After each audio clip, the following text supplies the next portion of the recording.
चले, हो गया सब। आइसक्रीम आइसक्रीम खा ली, ज्यादा नहीं खाई, नींद आ जाएगी।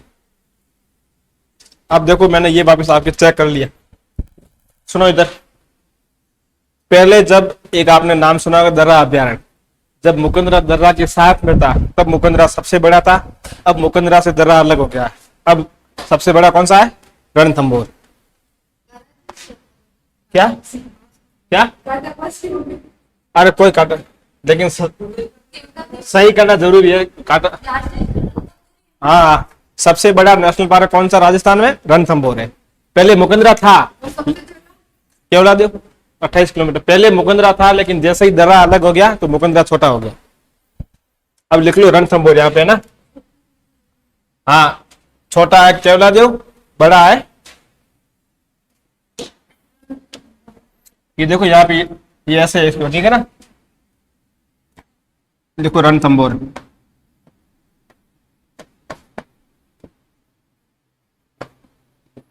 रणथंभौर नेशनल पार्क क्या? 282 किलोमीटर स्क्वायर, वर्ग किलोमीटर, ठीक है ना। ये लिख लो रणथंभौर। बाकी जो इनकी साइट है, जो ऑफिशियल, उस साइट के ऊपर मुकंदरा का किलोमीटर नहीं दिया हुआ पीछे।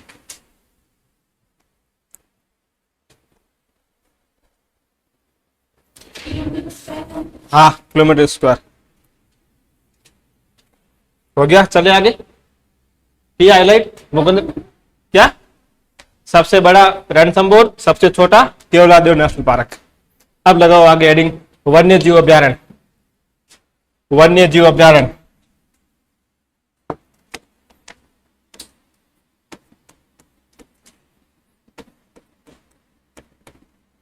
वाइल्ड लाइफ सेंचुरी, वन्य जीव अभ्यारण्य।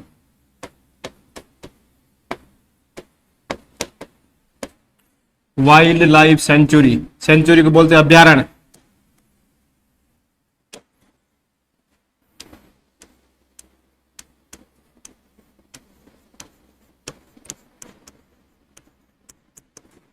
देख लो, विश्व का प्रथम अभ्यारण्य, हिंदी में लिखो विश्व का प्रथम अभ्यारण्य।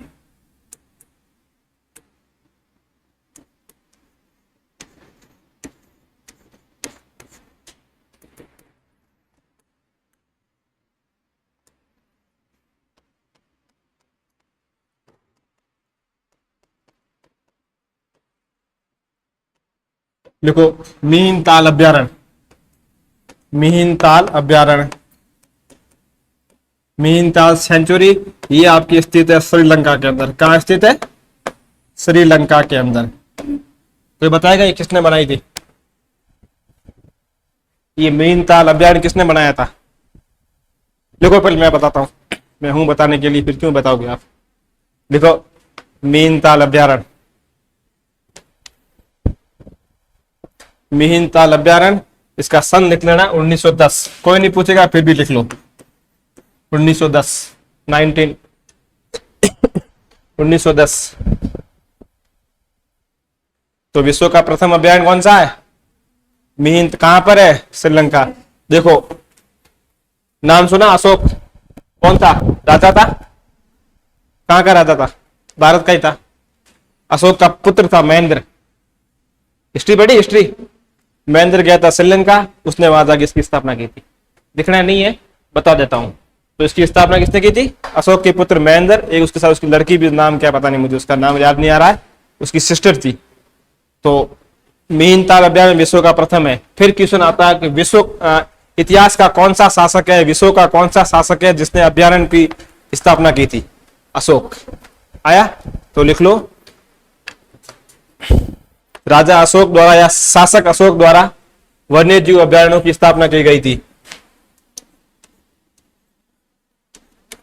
राजा शासक अशोक द्वारा वन्य जीव अभ्यारण्य की स्थापना की गई थी।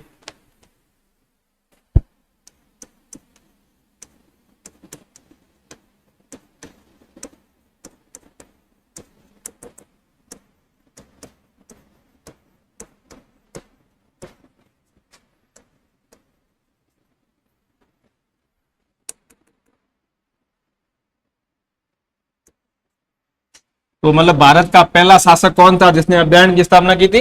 अशोक के द्वारा की गई थी। अब वो क्वेश्चन अगला हमारे को ये भी पूछ सकता है कि इंडिया के अंदर टोटल वन्यजीव अभ्यारण्य कितने हैं, पूछ सकता है। लिखो भारत में कुल वन्यजीव अभ्यारण्य, देखो भारत में कुल वन्यजीव अभ्यारण्य, और उसके आगे लिख लो 573। ये मैंने वही लिखा ना, रूलर शासक भारत का, आपको हिंदी में लिखा दिया ना, फिर क्यों। लिखो भारत में कुल अभ्यारण्य 573, 573। फिर लिखो उसमें सबसे बड़ा अभ्यारण्य किसका? भारत का। लिखो लार्जेस्ट,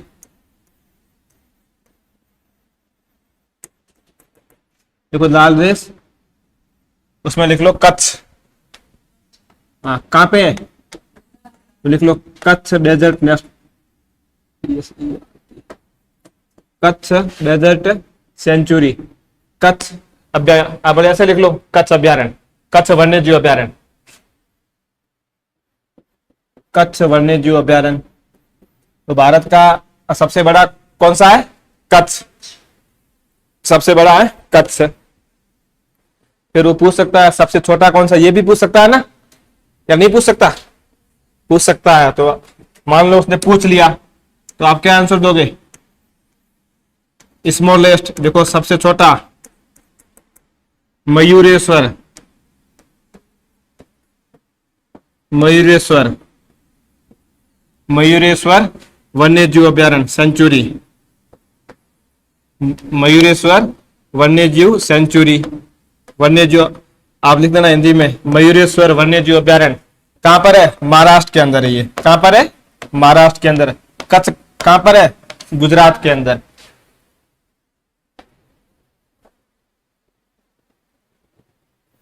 अब ये हमारा हो गया विश्व के संदर्भ में। अब नहीं सॉरी भारत, अब वो पूछ सकता है राजस्थान में, इसे लिखो इन राजस्थान, लिखो इन राजस्थान, अगली हेडिंग लिखो इन राजस्थान। आपके जीके का ये भाग है। ऐसे भी बताओ राजस्थान में कुल कितने हैं? 27। देखो राजस्थान में 27 वन्यजीव अभ्यारण्य है कुल। देखो राजस्थान में आगे लिख लो 27 वन्यजीव अभ्यारण्य है, वाइल्ड लाइफ सेंचुरी, 27 वन्यजीव अभ्यारण्य है। अब देखो मैं यहाँ पूरी नहीं लिखाऊंगा, ये आप जीके में पढ़ना अपने, ठीक है ना। कहां पढ़ोगे? जीके के अंदर। अब देखो मैंने आपको बताया था नेशनल पार्क, अब मैं आपके ग्रुप के अंदर एक आपको एक लिस्ट भेजूंगा नेशनल पार्क की, पीडीएफ पे मैं भेज लूंगा। उसमें 20-30 के नाम दिए हुए, जहां जहां मेरे उसमें हाईलाइट किए हुए ना, उसमें किए हुए साथ में हाईलाइट। तो आपको उसमें यह पढ़ना है कि कौन से नेशनल पार्क के अंदर कौन सा एनिमल पाया जाता है। जैसे आप एक पढ़ते हो ना कि एक सींग वाला, ये जैसे ये अपने गेंडा होता है, क्या ना उसका ना, हाँ, तो वो किस में पाया जाता है। जैसे आपने एक पढ़ा था डांसिंग डियर, ये कहाँ पाया जाता था, वो आपने पढ़ा था ना। तो आपको वैसे उसमें हाईलाइट मेरे किए हुए वो आपको पढ़ने हैं। और एक मैं लिस्ट भेजूंगा, उसके अंदर भारत के अंदर हमने लिखा था ना कि भारत के अंदर 18 हॉटस्पॉट है, ये बताया था मैंने आपको। तो मैं उसकी लिस्ट भेजूंगा आपको 18 के, एक बार देख लेना। नाम नहीं पूछेगा, मुझे उम्मीद पक्की नाम नहीं, किसी भी हालत में वो इस एग्जाम को टफ नहीं बनाएगा वो, क्योंकि उसको नहीं पता होगा खुद को भी, इसलिए वो नाम नहीं पूछेगा। लेकिन आपके पास एक बार होना तो आपको थोड़ा अनुमान लगेगा। आया समझ में? मैं वो ग्रुप में भेज दूंगा, वहां से देख लेना। अब ये जो 27 है, ये आप अपने जीके में पढ़ोगे कौन सा किस जिले में, जैसे केसर बाग है, ये अब ये सब अपन पढ़ते हैं ना। यहां मैं लिखाऊंगा टॉप 3 कौन से जो बड़े हैं, टॉप 3 कौन से छोटे हैं। तो आप पहले लिख लो टॉप 3 लार्जेस्ट, लिख लो सबसे बड़े, top 3 largest, largest wild life sanctuary. Top लिख लो सबसे बड़े वन्यजीव अभ्यारण्य राजस्थान में।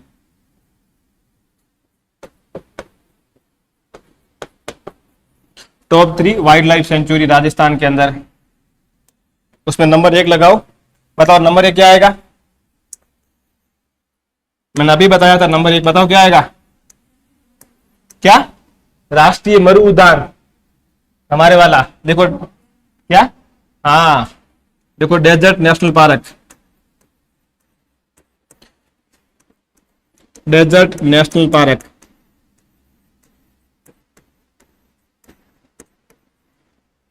कहां पर स्थित है ये? बाड़मेर जैसलमेर। देखो बाड़मेर जैसलमेर, बाड़मेर को शॉर्ट में लिख ले BMR, और यहां लिखते हैं JS जैसलमेर। बाड़मेर जैसा आप पूरा लिख लो, बाड़मेर जैसलमेर कहां स्थित है? बाड़मेर जैसलमेर। फिर ये भी पूछ सकते हैं, अगर मैंने कहा ये सबसे बड़ा है, कितने किलोमीटर? 3162 kilometre square. लिख लो ये 3162 किलोमीटर स्क्वायर का होता है।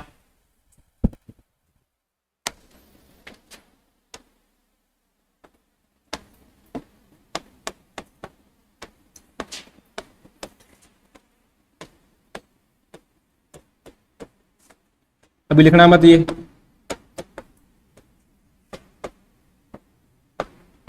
कोई पता है क्या मैंने क्या लिखा? इसको किसकी शरणस्थली कहते हैं? गोडावण की कहते हैं ना, पढ़ा हुआ ना? राष्ट्रीय मरु उद्यान को गोडावण की शरणस्थली कहते हैं। तो यार लिख लो, ये मैंने उसका इंग्लिश लिखा shelter of great Indian bustard. आप हिंदी में लिख लो गोडावण की शरणस्थली, गोडावण की शरणस्थली, गोडावण की शरणस्थली।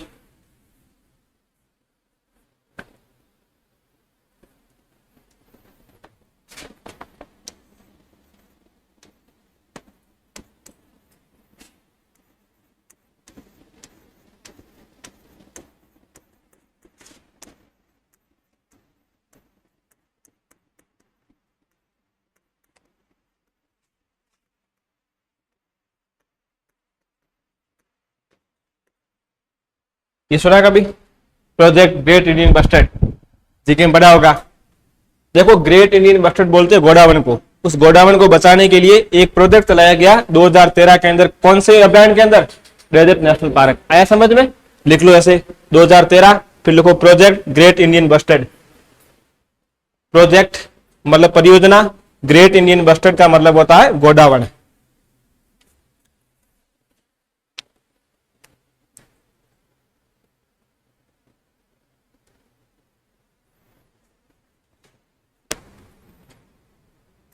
तो ये हमारा था, पहला था।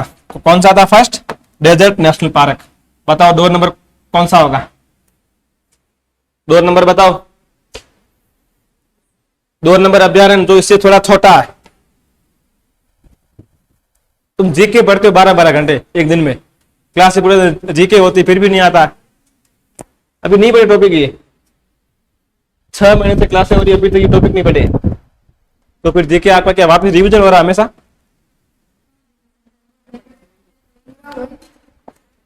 लिखो, अब राजस्थान की जियोग्राफी अगर हमेशा 2 घंटे क्लास होती है तो क्लास होती है 71 या 72 क्लासें।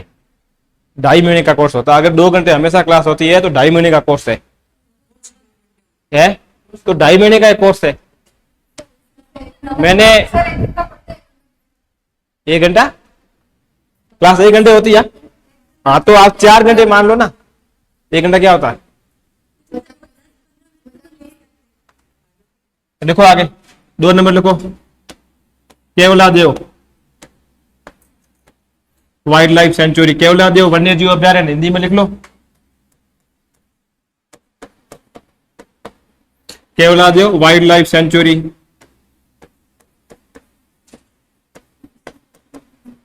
केवलादेव वन्य जीव अभ्यारण्य। क्या हुआ? लिखा नहीं? नहीं लिखोगे? केवलादेव वन्य जीव अभ्यारण्य।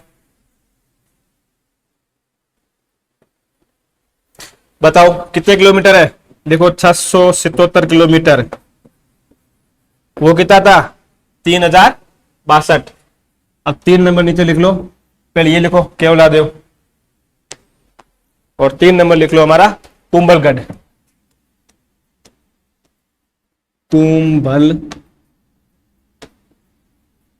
कुंभलगढ़ आप हिंदी में लिख देना, कुंभलगढ़ वन्य जीव अभ्यारण्य, कुंभलगढ़ वाइल्ड लाइफ सेंचुरीज।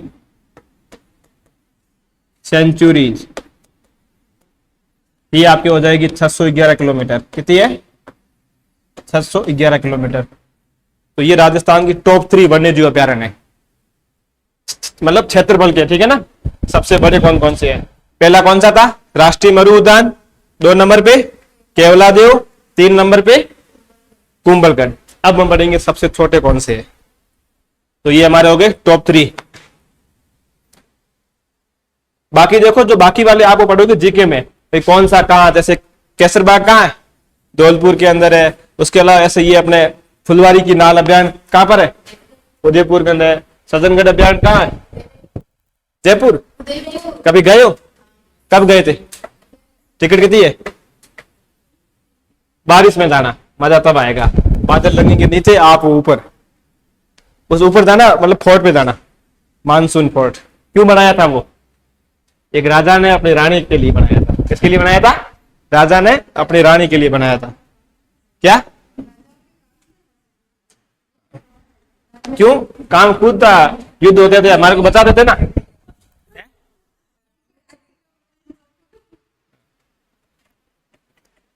किसी ने कहा कि अगर राजस्थान नहीं, अगर भारत के जीके में से अगर राजस्थान का जीके हटा दी तो पीछे जीके बचता 2%। कितना, 2%। अपने लिए गर्व की बात है। अरे मतलब ऐसा कहते हैं, कहने का मतलब मैक्सिमम पार्ट राजस्थान का। अगर 50% बचता तो मतलब अपने लिए बड़ी बात है ना, अपने पास इतनी मतलब गौरव गाथा ही है। पढ़ना पड़ रहा 2 महीने, 2 साल एक्स्ट्रा पढ़ेंगे, लेकिन अपने एक है ना गौरव है ना अपना एक है, इसमें क्या बड़ी बात, प्राउड होता है ना अपने। जाके देखो हल्दी घाटी में खून उबलता है एकदम। जैसे ही हल्दी घाटी में अगर कोई एंट्री करता है, वास्तव में अगर किसी ने जिया हिस्ट्री को, वो व्यक्ति जैसे ही हल्दी घाटी जाएगा आपके रोंगटे खड़े हो जाएंगे। ये हकीकत है, होता है। सौभाग्य अपना के, हाँ आपने अगर फील किया है, अगर आपने हिस्ट्री को वास्तव में जिया है, आप जाके देखना, आप हल्दी घाटी आपके रोंगटे खड़े हो जाएंगे। ये हकीकत चीजें, अगर वास्तव में बड़ी बात है ना, मतलब बिना सिर लड़ना किसी के लिए। अब देख लो, कल परसों अपन पहलगाम वाला देख रहे थे, एक वो कोई प्रोफेसर कह रहा था कि मैंने कुरान पढ़ ली, मैं बच गया। हमने पढ़ा है ना, ये तो नहीं पढ़ा आपने। और आप सोचिए कि पुराने टाइम के अंदर राजाओं ने अपने परिवार बर्बाद कर दिए, पूरा राज्य बर्बाद हो गया, लेकिन उन्होंने जनता को बचाया। वो भी झुक सकते थे ऐसे, वो भी झुक सकते थे ना। अगर एक कुरान पढ़ के वो व्यक्ति बच गया, आज हम उसको मतलब कह रहे बच के आ गया। अब आप सोचिए कि हम लोग मतलब उनको कहते वो ऐसे उन्होंने क्या किया। अब आप सोचिए, अगर उस टाइम वही प्रोफेसर अपन होते क्या करते, दे देते ना भाई ये बड़ा राजा का चाह। तो आप सोचिए कि जब पुराने टाइम में जब भी आक्रमण हुआ करता था, तभी जनता पे पहले नहीं होता था, राजा पहले मरता था, उसके बाद जनता मरती थी। ये फैक्ट है, अपन लोग सोचते नहीं है, ये हुआ करता था ना पहले। हाँ, युद्ध राजा के घर पे होता था, न कि जनता के खेतों में होता था। पहले राजा अपने परिवार को मारता था, वो पहले शहीद होता, उसके बाद में जनता की बात आती थी। अब क्या हो रहा है, उल्टा। हाँ दे देते थे ना, आप दे दिया उसने, देख लो किसने दिया था वो, ये आपके इलाके की, ये सलूमर की। मैं अभी वो देख के वहां जाते रोंगटे खड़े होते। हमारे अंदर ऐसी ऐसी हमारी महिलाएं भी है जिन्होंने अपना सिर काट के दे दिया अपने पति को, इसलिए कि उसकी नीति मेरे अंदर नहीं रही। वो युद्ध लड़े वहां पे। हकीकत में आप मतलब ये सोचने लायक बातें होती है। आज के टाइम में दे दे कोई, हाँ रतन सिंह, वो हाँ क्या नाम था, हाँ सरहदी कवर, वो वापिस आता है। मतलब वो शायद युद्ध कहाँ का था, मैं भूल गया मुझे। रतन सिंह अपने सेनापति को वापस भेजा, तू जाके मेरी बात से कुछ कह, कुछ लेके आ निशानी। उसकी शादी 2-3 दिन पहले होती है। हम लोग एग्जाम देने में नहीं आती, कभी शादी हुई, एग्जाम कैसे दूं। और वो युद्ध लड़ने जा रहा था, वो अपने सेनापति को वापस भेजा जाके कि कुछ निशानी लेके आ, मैं युद्ध लड़ूं। तब वो रानी सोचती है कि ये मेरे में डूबा हुआ है, तब वो अपना सिर काट के दे देती है थाली के अंदर। उसकी शादी को 2 दिन हुए थे। पद्मावती नहीं दिया था, ये अपने सलूम्बर के यहाँ सरहदी कंवर ऐसा कुछ नाम है, अब मुझे याद नहीं आ रहा है। फिर उसके ऊपर कन्यालाल सेठिया ने लिखा था, सिर काट दे दियो छतरानी, ऐसा कुछ था वो। हाँ तो वो थे। मतलब पद्मिनी को देख लो, जोहर कर लिया साक्षात आग में। आज रोटी से हमारा हाथ चलता है, हाथ पीछे खींचते हैं। मतलब सोचो वो बात। आप सोचो ना, मतलब आग के अंदर कूदना अपनी इज्जत के लिए कितनी मतलब एक सोचने योग्य बात है वो। हम लोग उसको भले नहीं माने आज, क्योंकि हमने वो देखा नहीं है। जो व्यक्ति अमीर होता है उसको गरीबी पता नहीं होती है, नहीं होती है ना। और जो पहले गरीब था, जो अमीर बना, उसको पता है कि गरीबी वास्तव में क्या होती है। हाँ तो हमने उन चीजों को फील नहीं किया ना, हमारे सामने नौबत आई नहीं अभी तक। तो वो चीजें एक, तो उन चीजों की हम होल्ड नहीं कर सकते कभी भी। आज हमारा आरटीपीसी टाइम हो गया, पूरा एआई का टाइम हो गया। आपको जो भी आंसर चाहिए आप डाल दो गूगल पे, आपको आंसर आता है वापिस। उस टाइम की हम वोट नहीं कर सकते हैं। तो वहां पे ऊपर किला बनाया था, अपनी रानी के लिए बना दिया उसने। रानी आराम से बारिश को भी देखेगी, वहां पे घूमेगी। सहेलियों की बाड़ी क्यों बनाई थी बताओ? एक राजा ने अपनी रानी के लिए बना दी, इसलिए बनाई कि आप कभी सहेलियों की बाड़ी में गए हो? वहां एक बीच में पानी वाला बना हुआ, हौद बना हुआ, फवारे, वहां कैसी आवाज आती है? ऐसे आती है जैसे बारिश की आवाज आती है। ये आते, एक राजा ने अपनी रानी के लिए इसलिए सहेलियों की बाड़ी बना ली। वहां से पीछे से फतेह सागर का आता, प्रेशर आता, पानी वहां से नीचे ऐसे ऊपर टपकता। आप आंखें बंद करके फील करना, वहां पर आपको बादलों से जैसे बारिश आ रहा वैसे फील होगा। तो राजा ने इसलिए बनाया कि मेरी वाली रानी को फील हुए कि वो बारिश के अंदर खड़ी है, उसको बादलों बारिश की आवाज आती वहां पे। किसने बनाया था? संग्राम सिंह ने 1937 के अंदर, नहीं 1737 ऐसा कुछ है, मैं अभी भूल गया हूं, या 1734 है या 1737 है, संग्राम सिंह ने बनाया था। और लक है उदयपुर का, तो मतलब सब यहीं पे बनाया हुआ है। उदयपुर का लक है अपने आप में, बहुत बड़ी चीज है ये। आप में से कोई कोमलगढ़ गया है? आप में से कोई कोमलगढ़ गया है? नहीं गए? घूमा करो, उसकी दीवार जाके देखना कभी। आप लोग जीके में पढ़ते, उस दीवार के ऊपर 4 घोड़े आराम से जा सकते हैं। ये पढ़ा आपने? आपने पढ़ा? जाके देखा करो। तो वास्तव में ऐसी मैं देख के आया हूं, काफी बड़ी दीवार, ये इतनी बड़ी दीवार है, ये रूम है ना अपने, इतनी बड़ी उसकी दीवार है। और आज हम लोग एक घर के चारों बाहर बनाते में जोर आता है। तो क्यों बनाई दीवारें? क्योंकि युद्ध हो तो तोफ नहीं है। जब भी युद्ध होता था तब जनता को अंदर बुलाते थे, भाई अंदर आ जाओ, पहले राजा मरेगा फिर जनता मरेगी। अब जनता बाहर मरेगी पहले। मैं कुछ नहीं बोलूंगा, सुनो। तो टॉप 3 हमारी कौन सी थी? अभ्यारण्य थे, 3 अभ्यारण्य थे। डेजर्ट नेशनल पार्क, ध्यान रखना हमारे वाला, हमारे वाला, हाँ। फिर केवड़ादेव कहां पर है? भरतपुर के अंदर। फिर कुंभलगढ़, ये कुंभलगढ़ वाला, ये राजसमंद, इनके वाला। आगे लिखो। अब ये हमने लिखे बड़े वाले, अब लिखो स्मॉलेस्ट, छोटे लिखो। सबसे लिख लो, सबसे छोटे अभ्यारण्य।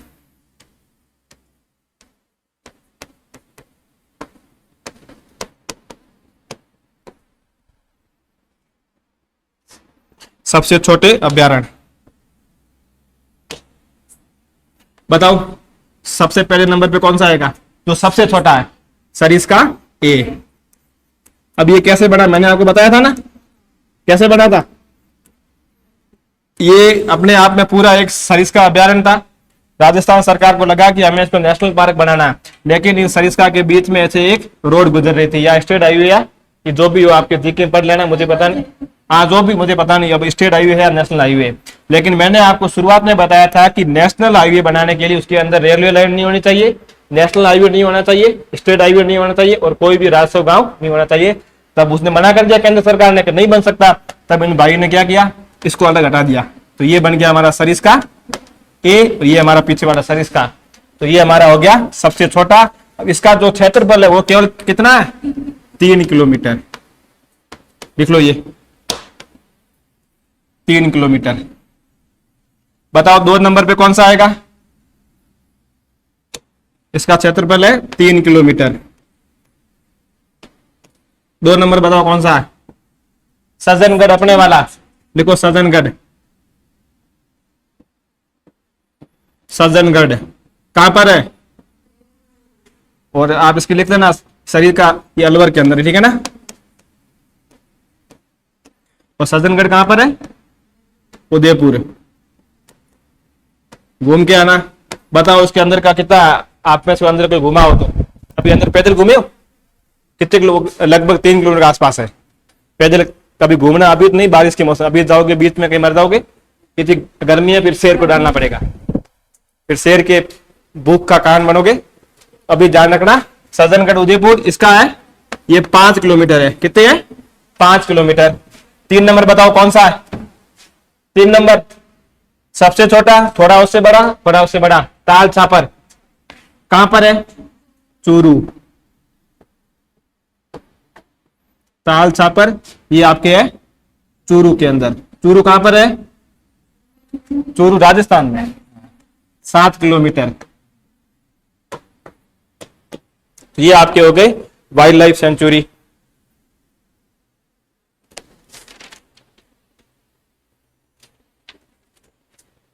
तो ये आपका पूरा होता है वन्य जीव अभ्यारण्य के बारे में। बाकी इसमें जो दिए वो आप जीके में पढ़ोगे, मेरा काम नहीं पढ़ना हो। कहां पढ़ोगे?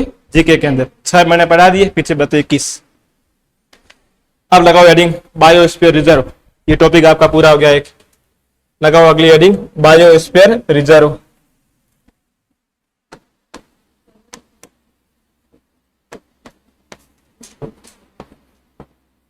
Biosphere reserve, biosphere reserve. लगाओ हेडिंग बायोस्फीयर रिजर्व।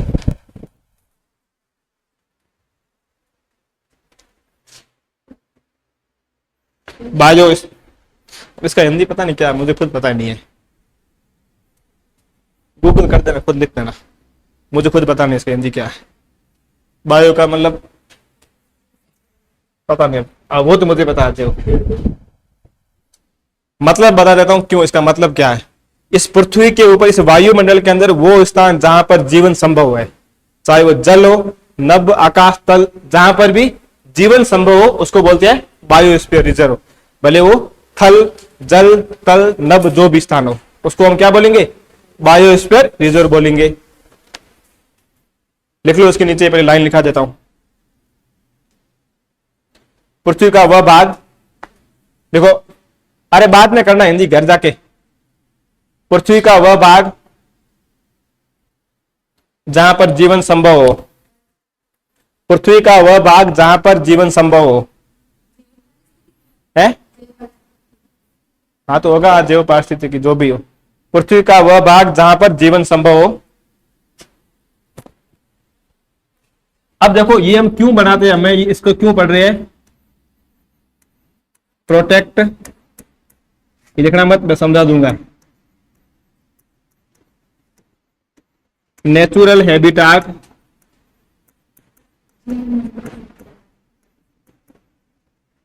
बताओ हैबिटाट का मतलब क्या होता है? हैबिटाट इसका मतलब आवास। Protect natural habitat of animal and plant. सुनो इधर, अब देखो जहां पर कोई एनिमल पाया जा रहा है उसके प्राकृतिक आवास के अंदर, जहां पर कोई प्लांट पाया जा रहा है, हमें उस आवास की सुरक्षा करनी है। तो हम वो किसमें करते हैं? बायोस्फीयर रिजर्व के अंदर। मैंने आपको एक पहले लाइन लिखाई है, पृथ्वी का ऐसा भाग जहां पर जीवन संभव हो उसको हम क्या बोलेंगे? बायोस्फीयर रिजर्व बोलेंगे। अब उसके बाद इसमें हम ये लिखते हैं, ये किसने बनाया है वास्तव में, ये इसकी मतलब ये जो बायोस्फीयर रिजर्व वाला जो कॉन्सेप्ट है किसने दिया है? अब नाम सुना यूनेस्को। क्या होती है यूनेस्को? क्या है? यूनेस्को एक संस्थान है, यही है ना? तो लिखो आप, अभी लिखना, मैं समझा देता हूं, अभी लिखना मत। इवोल्वेड बाय यूनेस्को, लिखना मत अभी। Under UNESCO, UNESCO under MAB। इस MAB की फुल फॉर्म है मैन एंड बायोस्फीयर। क्या फुल फॉर्म है? बायोस्फीयर।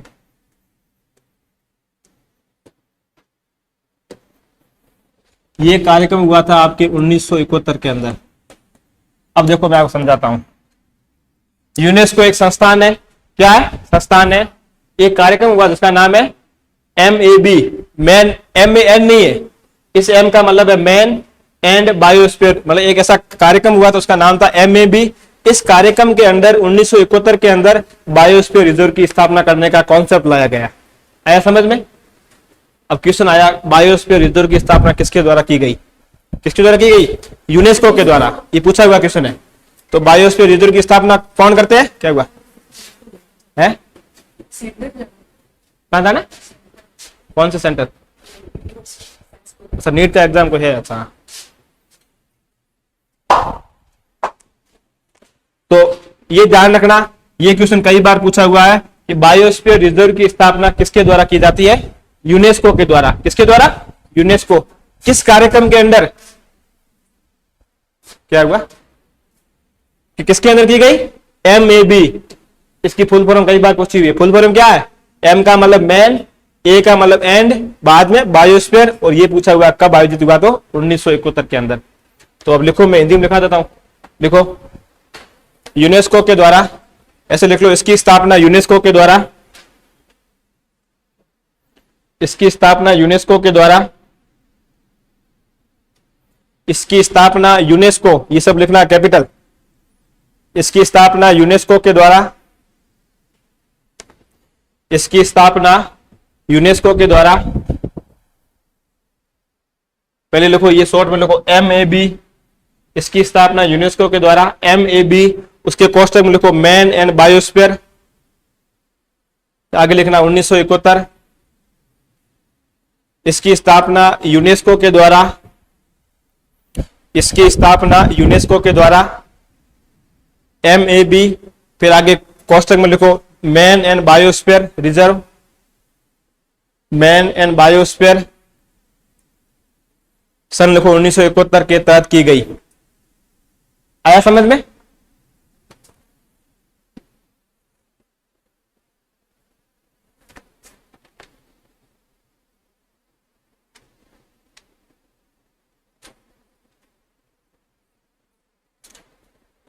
तो सीधा क्वेश्चन पूछा हुआ, बायोस्फीयर रिजर्व की स्थापना किसके द्वारा की जाती है? यूनेस्को के द्वारा। किस प्रोग्राम के तहत? MAB, full form man and biosphere, सन 1971। ठीक है, अब इसका मतलब मैं ये कह सकता हूं यहां पर कि ये जो MAB जो प्रोग्राम है, ये जो MAB है, ये जो प्रोग्राम है, ये स्टार्ट हुआ था, कब हुआ था स्टार्ट? 1971 के अंदर। मतलब ये पहली बार स्टार्ट हुआ। अब इसका मतलब ये नहीं है कि मतलब ये भारत में उसी दिन लागू हो गया, बाद में होगा ना। तो ये भारत में प्रभावी रूप से लागू हुआ था 1986 के अंदर। लिख लो, भारत में प्रभावी रूप से लागू, implemented in India, implemented in India. कौन से वाला? ये MAB है ना। लिखो, आप ऐसे लिख लो, MAB भारत में प्रभावी रूप से लागू, इंप्लीमेंटेड इन इंडिया, कब? 1986 के अंदर। ये चीज ध्यान रखना। तो भारत में प्रभावी रूप से MAB प्रोग्राम कब लागू हुआ? 1986 के अंदर हुआ।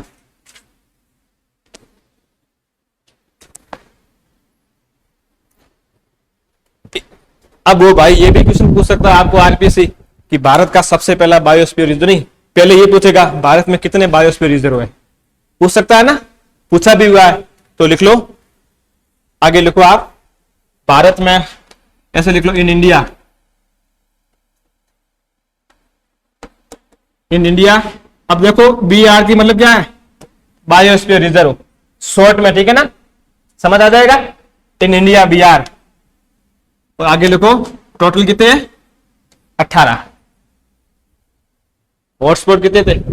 हॉटस्पॉट 4, बायोस्फीयर रिजर्व कितने? 18। ठीक है, तो अब ये पूछ सकता है पहला कौन सा है? पूछ सकता है ना, पूछा हुआ है। ये भी पूछा हुआ है, और ये पूछ सकता है कि इंडिया के अंदर first biosphere reserve, first biosphere reserve in India, in India, क्या लिखा? First biosphere reserve in India. तो फर्स्ट हो जाएगा इसके अंदर नीलगिरी, नीलगिरी बायोस्फीयर रिजर्व। लिख लो ये, क्या ये कहां पे? मैं बता दूंगा, केरल, कर्नाटक, तमिलनाडु। हाँ, नीलगिरी बायोस्फीयर रिजर्व, इसकी स्थापना हुई थी 1986 के अंदर। जब ये मैब कार्यक्रम भारत में प्रभावी रूप से लागू हुआ, उसी टाइम इसकी स्थापना की गई। ठीक है ना। और नीचे लिख देना ये कहां कहां है, एक लिख देना केरल, केरला, कर्नाटक, और अगला क्या है? Tamil Nadu. Kerala, Karnataka, Tamil Nadu. Second gate master या बन के यहाँ घूमने जाना बाहर, केरल, कर्नाटक, तमिलनाडु, 1 महीने की सैलरी में घूम लोगे। केरल, कर्नाटक, तमिलनाडु।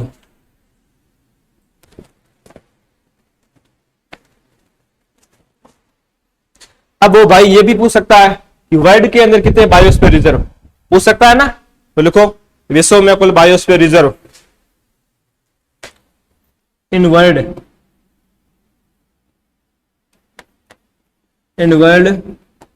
बायोस्फीयर रिजर्व, लिख लो आगे 727, 727 इन वर्ल्ड के अंदर है। ये जो 727 जो बायोस्फीयर रिजर्व है ये पूरे विश्व की 131 देश को कवर करते हैं। आया समझ में, 131 कंट्री, ऐसे लिख लो समझ आ जाएगा। 727 बायोस्फीयर रिजर्व, विश्व की 131 देश इसमें शामिल है। आया समझ में, क्या कह रहा हूं मैं, 727 बायोस्फीयर रिजर्व के अंदर कुल कितने देश शामिल है, 131। तो वर्ल्ड वाला मुश्किल ही पूछे, भारत वाला पूछ सकता है फर्स्ट कौन सा, ये कई बार पूछा हुआ है। अब ध्यान रखो यहां से एग्जाम में कौन कौन से आए हुए हैं, ये एग्जाम में पूछ रखा है। टोटल कितने हैं, लगाओ PYQ, जहां जहां PYQ बता रहा हूं उसके नीचे लिखते रहना। ये पूछा हुआ है एग्जाम के अंदर, ये तो कई बार पूछा हुआ है, फर्स्ट कौन सा है। उसके बाद ये पूरा पूछा हुआ है कि किसके द्वारा स्थापना की जाती है, तो यूनेस्को के द्वारा, ये एग्जाम में पूछा हुआ है। मैम की फुल फॉर्म पूछी हुई है, मैम स्टार कब हुआ और भारत में इम्प्लीमेंट कब हुआ, इसको आप ऐसे सीक्वेंस ध्यान रखना। Biosphere reserve, UNESCO, man and biosphere 1971, 1986। फिर आपके आगे माइंड में आना चाहिए 1986 में क्या हुआ था, 1971 में क्या हुआ था। फिर आएंगे वर्ल्ड के अंदर 727, 131 कंट्री को कवर करता है, ये कोई नहीं पूछेगा, बाई चांस पूछ ले मैंने इसलिए लिखाया है। अब देखो ये जो बायोस्फीयर रिजर्व होता है इसके अंदर 3 पार्ट होते हैं। कितने पार्ट होते हैं, 3। आगे लिख लो, आगे लिखो, इन बायोस्फीयर रिजर्व इसके अंदर 3 पार्ट होते हैं। कितने पार्ट होते हैं, 3 पार्ट, या ऐसे लिख लो बायोस्फीयर रिजर्व में 3 भाग होते हैं, 3 भाग होते हैं। अब कौन कौन से होते हैं अभी ये बता दूंगा आपको।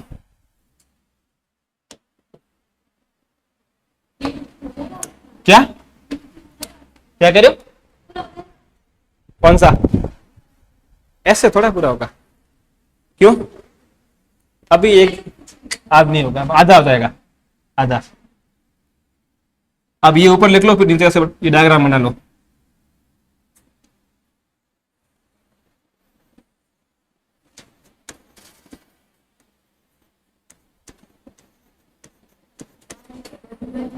क्या क्या हुआ आज,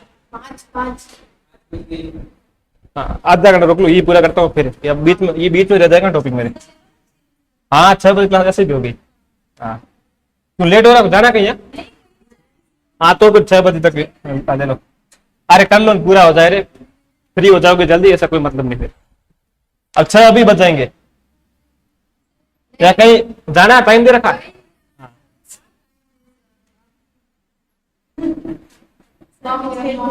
लिखो लिखो, अरे छोड़ो, B1 क्या हुआ, अरे ऐसे मत लो भावना में, जल्दी लिखो ये, अरे बना दो, आवाज मत करो आप लोग।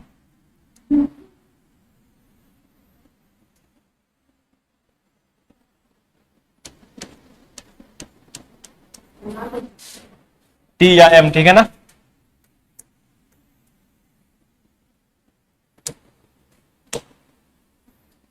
यहां लिख लो, फिर इधर वापस लिख लो, कोर जोन मतलब कोर पार्ट, ठीक है ना। जोन का मतलब क्या होता है, पार्ट होता है ना।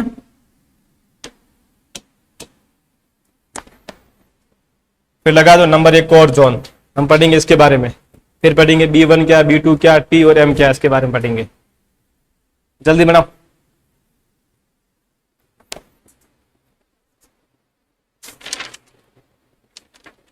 अब बस आधा हो जाए टॉपिक ये, फिर अपन पूरा कर लेंगे। अभी ये क्लास 40 मिनट हुई है।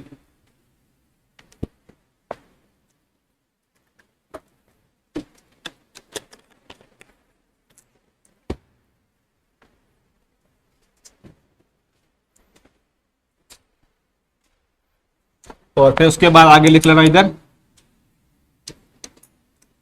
इसमें आगे हिंदी में लिख देना, इसमें सभी प्रकार की, आप हिंदी में से लिख लो, कोई भी गतिविधि इसमें अलाउ नहीं होती है, सभी गतिविधियां एब्सेंट होती है, कोई भी गतिविधि, नो एक्टिविटी अलाउ।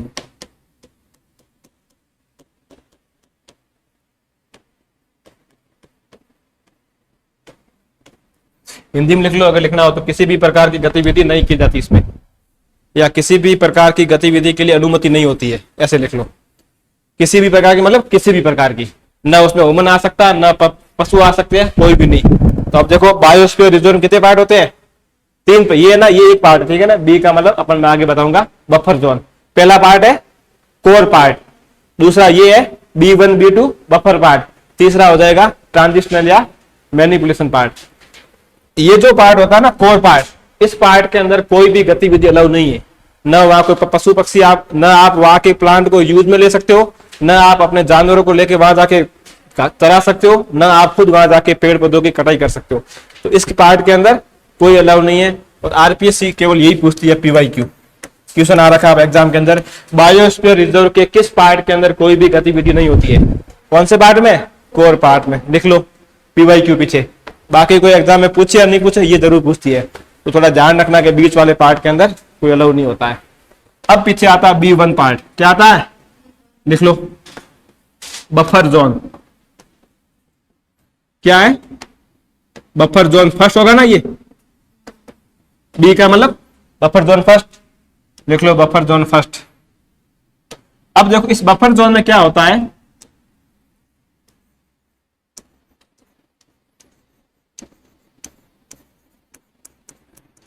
एजुकेशन के लिए और रिसर्च के लिए। क्या होती है रिसर्च? मतलब आप किसी को एक खोज के लिए जा रहे हो, आप PhD कर रहे हो या आप कोई साइंटिस्ट हो, तो आपको वो अलाउ है, आप जा सकते हो। तीसरा हो जाएगा इसमें टूरिज्म। क्या?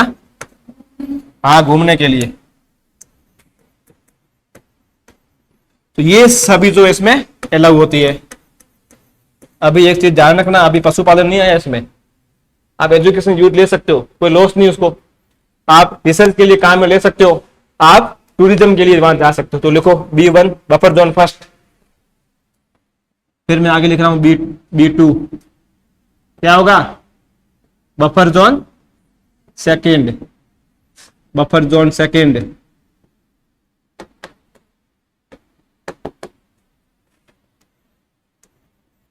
Buffer zone second. अब देखो इसके अंदर सोशल फार्मिंग,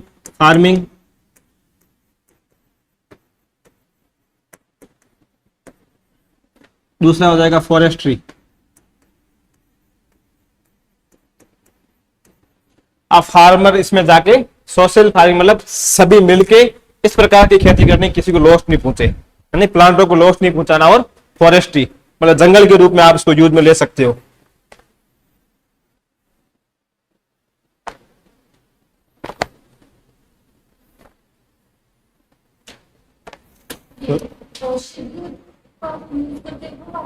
हाँ वही, मतलब आप यूज ले सकते हो इसे। फिर बताओ अगला कौन सा जोन है? लास्ट वाला T था ना, T का मतलब हो जाएगा ट्रांजिशनल, संक्रमण, ट्रांजिशनल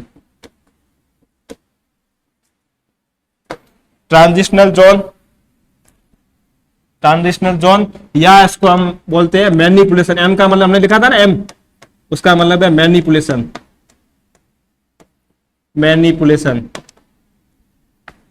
इस जोन के अंदर क्या होगा? इस जोन के अंदर प्यूपिल जो है, लोग जो है,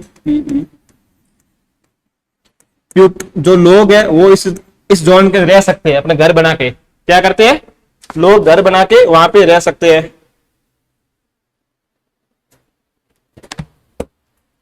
तो लोग वहां पर घर बना के रह सकते हैं। कौन से जोन में? सबसे बाहर वाले में। दूसरा, इस जोन के अंदर आप खेती कर सकते हो, फार्मिंग कर सकते हो। बाकी वहां जो प्लांट लगे हुए, आप उनसे नेचुरल जो प्राप्त होता है, तो संसाधन जैसे कोई फ्रूट प्राप्त हो रहा है, सब्जियां हो रही है, आप कोई लकड़ी कोई महत्वपूर्ण, तो उसको वहां से आप ले सकते हो। किस जोन से? ट्रांजिशनल या मैनिपुलेशन। तो मैं यहां लिख रहा हूं, आप हिंदी में लिख लो, प्राकृतिक संसाधनों का उपयोग कर सकते हैं, नेचुरल रिसोर्सेज हिंदी में लिख लो, प्राकृतिक संसाधनों का उपयोग कर सकते हो।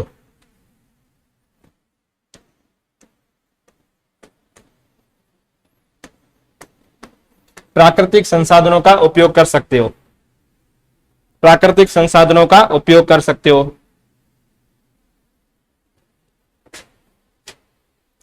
तो ये आया समझ में बायोस्फीयर के बारे में।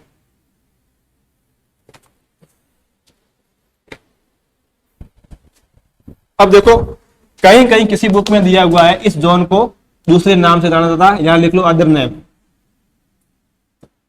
अदर नेम, इसको बोलते हैं कॉरपोरेशन जोन। Corporation zone.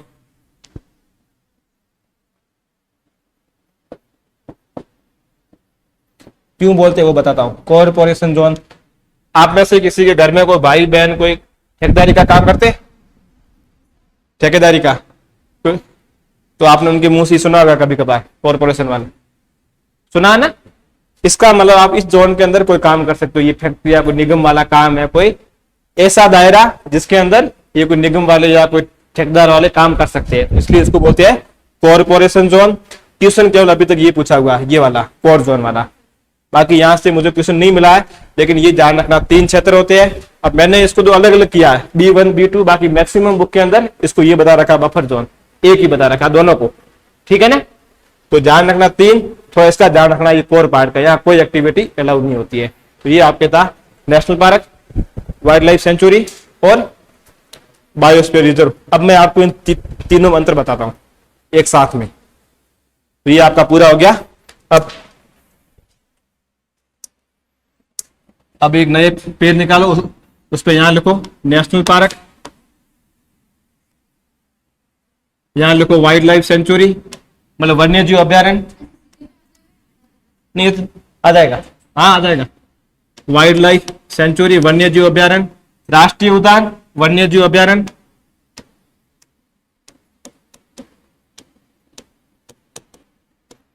अगला आप लिख लो इसके अंदर बायोस्फीयर रिजर्व।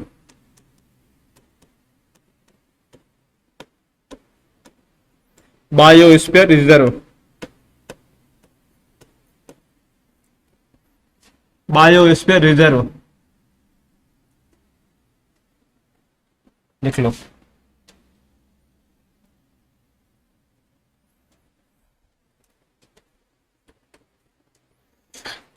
बताओ नेशनल पार्क कुल कितने भारत में कितने, पहले ये बताओ कितने थे भारत में। 106। राजस्थान में कितने थे। अब ध्यान रखना मैं ऐसे लिख रहा हूं, ये इंडिया रहा, पीछे लिख इंडिया। राजस्थान में कितने हैं, 3 थे ना। कौन कौन से, रणथंभौर, केवलादेव और मुकुंदरा, कुंभलगढ़ या मुकुंदरा। हाँ सही, सही है, ऐसे क्या सही है। बताओ वाइल्ड लाइफ सेंचुरी कितनी थी भारत में, 573 बताई थी ना, 76 ना शायद, 573 थी या 527 थी, 573। देखो 573 ये होगी भारत के अंदर। बताओ राजस्थान में कितनी थी वन्य जीव अभ्यारण्य, 27, देख लो 27। अब बताओ भारत के अंदर बायोस्फीयर रिजर्व कितने हैं, 18 है ना अभी लिखाया है, और ये 0 है राजस्थान में। तो देख लो इसी जगह से।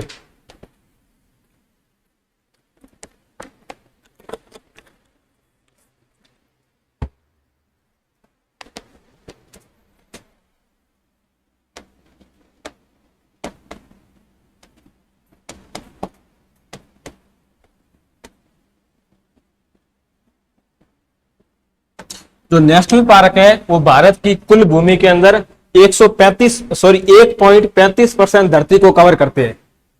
देखा ना, 1.35% लैंड यानी भूमि कवर करते हैं उसको, मतलब ठीक है ना। ये जो है 106, हाँ भारत में। तो लिख लो 1.35% धरती को कवर करते हैं। जो वाइल्ड लाइफ सेंचुरी आपके है ये कवर करती है 3.62 लैंड कवर। ये सब भारत के संदर्भ में है, और इसका कोई मेरे पास डाटा नहीं है कितने का थी, पता नहीं।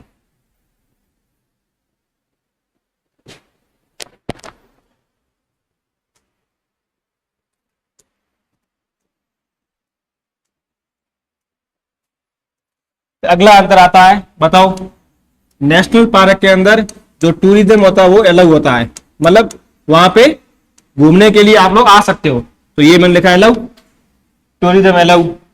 वाइल्ड लाइफ सेंचुरी के अंदर भी टूरिज्म जो होता है वो अलाउ होता है, टूरिज्म अलाउ।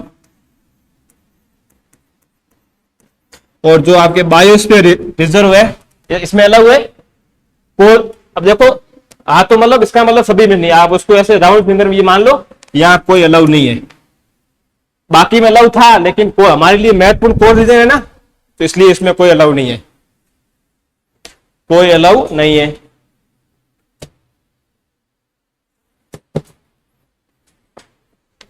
फिर अगला आता है, आप नेशनल पार्क को रिसर्च के रूप में काम में नहीं ले सकते हो, रिसर्च नॉट अलाउ। आया समझ में? यहां पर आप इसको आप अपनी अनुसंधान के रूप में काम नहीं ले सकते हो, और आप इसको भी रिसर्च के रूप में काम नहीं ले सकते हो, नॉट अलाउ। लेकिन यहां पर अलाउ है, यहां पर क्या है, अलाउ है। इसको हिंदी में लिख लो, अनुसंधान, या मतलब यहां आप नहीं कर सकते हो, इसमें नहीं कर सकते हो, इसमें कर सकते हो, इसको बोलते हैं अनुसंधान, रिसर्च को।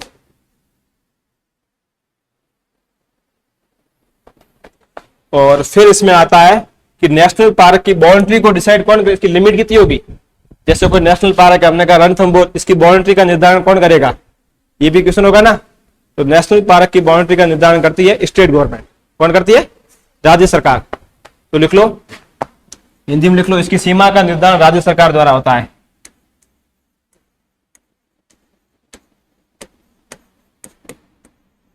Boundaries fixed by state government. देखो, इसकी सीमा का निर्धारण किसके द्वारा होता है, राज्य सरकार द्वारा होता है। लेकिन वन्य जीव अभ्यारण्य की कोई बाउंड्री फिक्स नहीं होती है, ठीक है ना। तो यहां लिख लो, नॉट लिमिट फिक्स।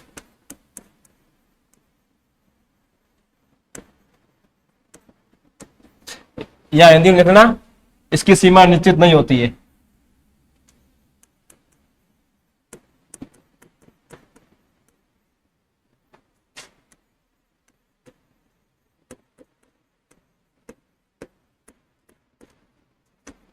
और यहां लिखो, इसमें लिखो, बायोस्फीयर में इसकी सीमा का निर्माण केंद्र सरकार करती है। किसकी, बायोस्फीयर रिजर्व की कौन करती है, केंद्र सरकार।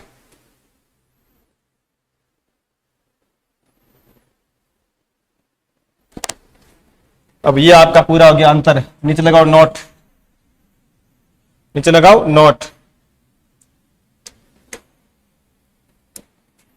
नोट। अब आपको कोई ऐसे भी पूछ सकता है, इन तीनों में से सबसे बड़ा कौन सा होता है, पूछ सकता है ना भाई, वाइल्ड लाइफ सेंचुरी बड़ी होती है या कौन सी बड़ी होती है। तो ध्यान रखना, सबसे आप हिंदी में लिख देना। देखो, वन्य जीव अभ्यारण्य, मैं इंग्लिश में लिख रहा हूं, वाइल्ड लाइफ सेंचुरी, वन्य जीव अभ्यारण्य सबसे बड़े होते हैं। फिर इससे छोटा होता है बायोस्फीयर रिजर्व, फिर इससे छोटा होता है नेशनल पार्क। ये आया समझ में? हिंदी में लिख लो, वन्य जीव अभ्यारण्य, ऐसे कर लो, फिर लिखो बायोस्फीयर रिजर्व, फिर लिखो राष्ट्रीय उद्यान। ये क्षेत्रफल के अनुसार है, ठीक है ना।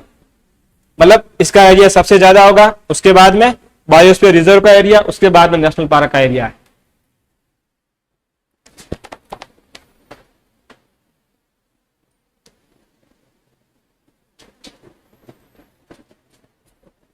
आया समझ में? ये आपका कंप्लीट होता है biosphere reserve. National park complete हो गया, वाइल्ड लाइफ सेंचुरी कंप्लीट हो गई, बायोस्फीयर। अब आगे हेडिंग लगाओ, टॉपिक बड़े बड़े नहीं, छोटे छोटे ही है, लेकिन ज्यादा है। आगे हेडिंग लगाओ, सेक्रेड ग्रुप। नाम सुना कभी? देखिए आप सभी ने ये, अब उसका हिंदी क्या है मुझे पता नहीं, एक बार गूगल करना सेक्रेड ग्रुप का।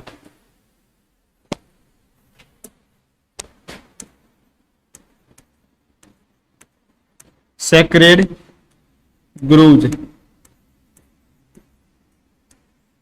अगली हेडिंग लगाओ, सेक्रेड ग्रूव्स।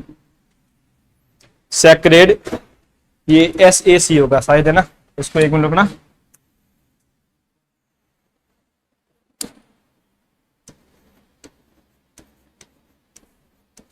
सेक्रेड, हाँ ये अब सही है। क्या आ रहा है हिंदी? क्या? पवित्र, हाँ कोई नहीं, जो भी आप लिख दो। क्या हिंदी है? पवित्र उपवन। हाँ, क्या मतलब हुआ पवित्र उपवन का? है? मैं तो लिखो ये सेक्रेड ग्रूव्स, लिखो जल्दी। ऐसा नहीं होता है, मैं बता दूंगा, लिखो सेक्रेड ग्रूव्स,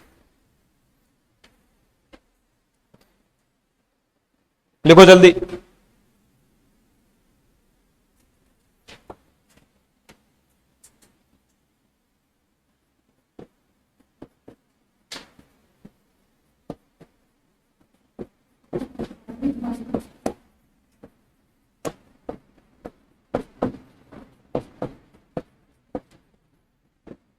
लिखना मत, मैं बता दूंगा। इसकी हिंदी क्या है? पवित्र उपवन। हिंदी लिखना ना, पवित्र उपवन। देखो आप में से आपको अपनी कुलदेवी पता है? कुलदेवी या कुलदेवता जो भी हो, कुलदेवी नहीं पता? ये हाल है हमारे साथ इस हिंदू संस्कृति के। कुलदेवी कौन है आपके? पूछना आज घर पे फोन करके, बापू कुलदेवी कौन है अपने? है? आज तो पापा को पता होगा ना, वो कुल देवता है। हाँ ठीक है, तेजा जी है, तेजा जी कुल देवता है। अमूमन देवता के नाम भी होता है, जैसे आपने नाम सुना होगा। आप में से करनी माता गया? ये वाला नहीं, वहां देशनोक। तो वहां आप जब जाओगे करनी माता के चारों ओर, अपने अपने गांव में होता है ना कोई, जैसे कोई मंदिर होता है, वो मंदिर जिस जगह पे बना हुआ उसके चारों ओर के जो वन होते हैं वो लोग काटते नहीं है, नहीं काटते ना। कोई ऐसा मंदिर बना हुआ अपना कुल देवता का, जैसे आप, मैं एग्जांपल दे रहा हूँ करनी माता का, आप जैसलोक जाओगे तो उसके चारों ओर पूरा एक ऐसे रण बना हुआ, मतलब पूरे खेत है, जंगल है, वहां पेड़ होते उसको काटा नहीं जाता है। क्यों? वो उस देवी के नाम से है। तो लोग उसको पवित्र मान के धार्मिक मान्यताओं का आधार तो उस प्लांट का संरक्षण करते हैं, उसको बोलते हैं सेक्रेड ग्रुप। जैसे हमारे कुल देवता हम पढ़ते हैं पाबू जी, तो हम वहां ये पढ़ते हैं कि जहां पे पाबू जी का, जैसे कहां पे मंदिर है पाबू जी का? कोलूमन जोधपुर। तो कोलूमन जोधपुर में जहां पाबू जी का मेन मंदिर है, उस मंदिर के चारों ओर पूरा जो वन होता है वो पाबू जी के नाम का होता है, वो मतलब खेत पाबू जी के नाम से है। तो लोग वहां के वनों को काटते नहीं है।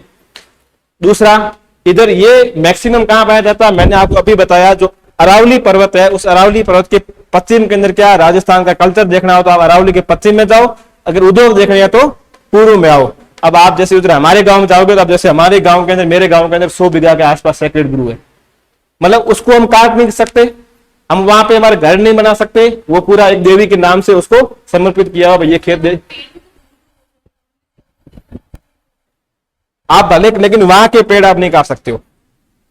आप अगर काटोगे तो देवी आपको पर्चा देगी। फिर रात को है ना, सपने में से जूझोगे सोए सोए, देवी यहां आके बैठ जाएगी, बोल क्यों काटा। तो सेक्रेड ग्रुप का मतलब धार्मिक मान्यताओं के आधार पर, जैसे अरावली, अब मैं इसमें आपको एग्जाम्पल लिखाऊंगा, जैसे राजस्थान में अरावली, अपन अरावली को नहीं काटते क्योंकि एक धार्मिक मान्यता अपनी, ये हर गांव में होता है। इधर कम होता है क्योंकि इधर खेत नहीं है, लोगों के पास जमीन नहीं है, उधर जमीन ज्यादा है हमारे उधर। तो वहां पे ये ऐसे देवी के नाम पे या किसी देवता के नाम पे धार्मिक मान्यता के आधार पे जमीन को छोड़ा जाता है।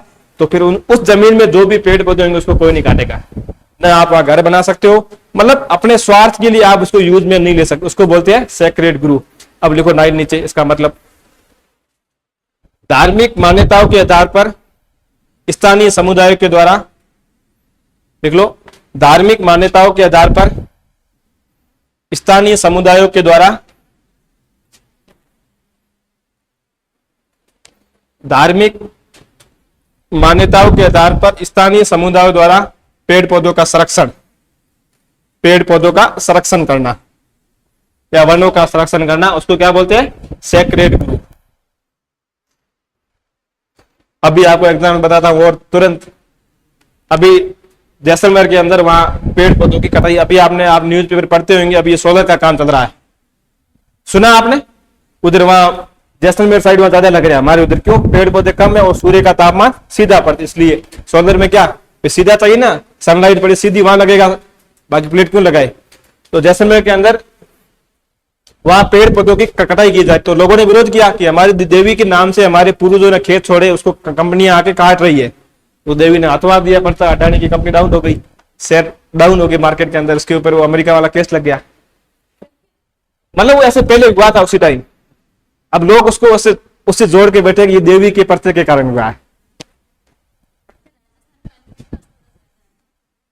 देखो ये पूरा अंधविश्वास, कुछ तो देवी शक्तियां है, ऐसी बात नहीं है, मतलब कुछ चीजें अंधविश्वास में भी है। आपकी इधर ज्यादा डूंगरपुर बांसवाड़ा में ये चीजें ज्यादा है ना। हाँ, आप सोचिए, मतलब इस अपन सोचिए 21वीं सदी के अंदर भी अपन महिलाओं को डाकन मान पीटते हैं, डाकन प्रथा, मतलब उनको ऐसे केस में भूत आ गया है। क्या आते थे तो आपने खुद पढ़ी होगी, आपके उधर जो अनएजुकेटेड फैमिलियां है वहां पे अभी भी न्यूज़ आती है, मतलब क्या सीट कैसी, सुनो कुछ नहीं होता, मैं बताता हूं। अरे सुनो, आपको जैसे कोई बीमारी है, ठीक है, आप उस चीज को मान के जाओ कि मैं मंदिर जाके आऊंगी, फेरे दे के आऊंगी, मतलब उसकी परिक्रमा मेरा सही हो जाए, आप 10 दिन तो आप ठीक रहोगे। क्यों? आपने, आपका माइंड पूरा मतलब वेस्ट, मतलब आपका माइंड ने उस हिसाब सोचना शुरू कर लिया है। आप वहां के मैं मंदिर जाऊंगी, मैं मंदिर जाते मैं पर्चे से ठीक हो जाऊंगी, लेकिन आप 10 दिनों बाद मंदिर वाली बात को भूल जाते हो, आपकी बीमारी वापस शुरू हो जाती है। वो केवल वो माइंड का कुछ खेल नहीं है। अब डॉक्टर आ जाती है, मतलब ये आप न्यूज में देखते हो ना, यहाँ पे महिलाओं को पीटा जाता है इधर आपकी इस इलाके में। हाँ हाँ, अब ये भोपे करते हैं। अब सोचिए, मतलब सुनो, अब आप कभी आप देखते होंगे, मतलब जैसे किसी महिला के मतलब कोई कंटिन्यू हो गए, 3 बच्चे हो गए, मतलब 3 लड़कियां हो गई या 3 लड़के हो गए, किसी को चाहिए लड़की, किसी को चाहिए लड़का, चौथा, तब वो भोपो के बाद, अरे भोपा क्या करेगा? मैंने बताया था अगर एक्स के साथ मिलेगा तो भोपा क्या करेगा बाहर से, वो तो अंदर से मिल रहा है ना भाई। लड़की होगी तो वो तो पेट के अंदर से मिल रहा है, उस भोपे को बताओ एक्स अंदर से मिल रहा है। अब वो बाहर से ऐसे कहता है कि ये 2 दारू की बोतल रखना, 11,000 रुपये रख के जाना, ये दो बाजरी की बोरी देना, और लोग देखे जाते। अब 100 में से 1 केस तो होगा उसका बात सही होगी, 100 क्यों आप मानो ना कि 10 बताए 5 सही होंगे। साइंस भी कहते हैं कि 50% बच्चा होगा, लड़का होगा या लड़की होगी। अब अगर भोपे के 10 में से 5 के सही हो गए तो वो तो भोपा बन गया, सही हो गया ना। और फिर अगर भोपे का नियम किसी पे लागू नहीं हुआ तो भोपा बोल देगा जैसा मैंने बोला वैसा इसने किया नहीं, इसलिए नहीं हुआ। वही तो मैं कह रहा हूं ना। अब जब कभी भी कोई जाए पड़ोसी, अब आप लोग ऐसे नहीं जाओगे, कोई और ज्यादा उसको बोलना कि भोपा बाहर से कुछ नहीं, वो ऐसे दाने मांग रहा है और एक्स अंदर से मिल रहा है, तो हो जाएगी बच्ची। अगर एक्स वाई के साथ मिल गया तो बच्चा, तो उसमें भोपे का कोई रोल नहीं है। तो ये लोग क्यों, हमारे एजुकेशन नहीं आई, और जिन लोगों में एजुकेशन आ गई वो भी अब मतलब महिला को आप पीट रहे हो ये मान के कि वो भी जाते हैं, खूब जाते हैं, खूब जाते हैं, ऐसा कुछ नहीं है। तो ये धीरे धीरे कम होगी।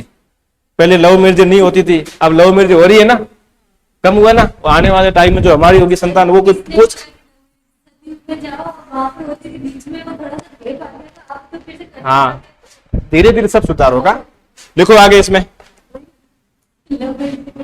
अरे लिखो धार्मिक मान्यताओं के आधार पर, क्या लिखा, लाइन क्या लिखी, धार्मिक मान्यताओं के आधार पर स्थानीय समुदाय द्वारा पेड़ पौधों का संरक्षण।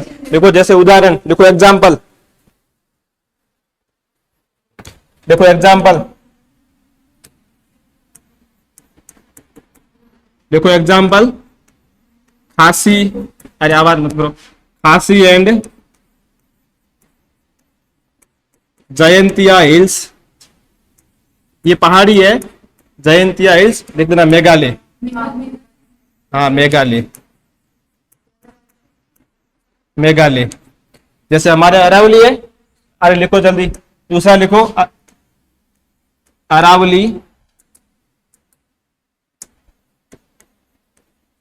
हिंदी में लिख देना, अरावली हिल्स इन कहां पर है, राजस्थान।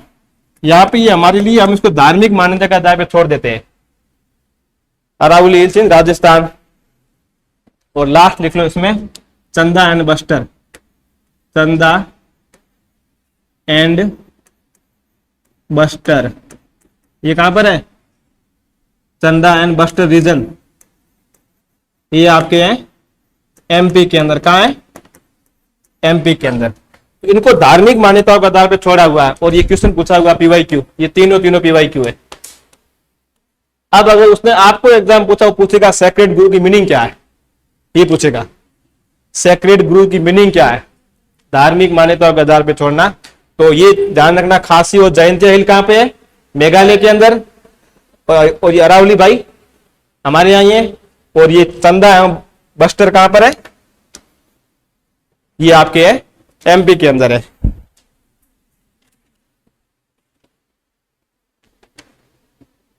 टाइम क्या हुआ है? 5:15 हुए। 10 मिनट पढ़ लो, फिर छोड़ देता हूं। अब लगाओ अगली हेडिंग लगाओ, इंपोर्टेंट डे, महत्वपूर्ण दिन। क्या हुआ? क्या मतलब? तो फिर तो थोड़ा और आधा घंटा और खींच देते क्लास। अच्छा ठीक है, टॉपिक चेंज, महत्वपूर्ण दिन बाद में सबसे लास्ट में पढ़ेंगे। लगाओ अगली हेडिंग दूसरी। किसी के लेट तो नहीं हो रहा है ना? लेट नहीं हो रहा?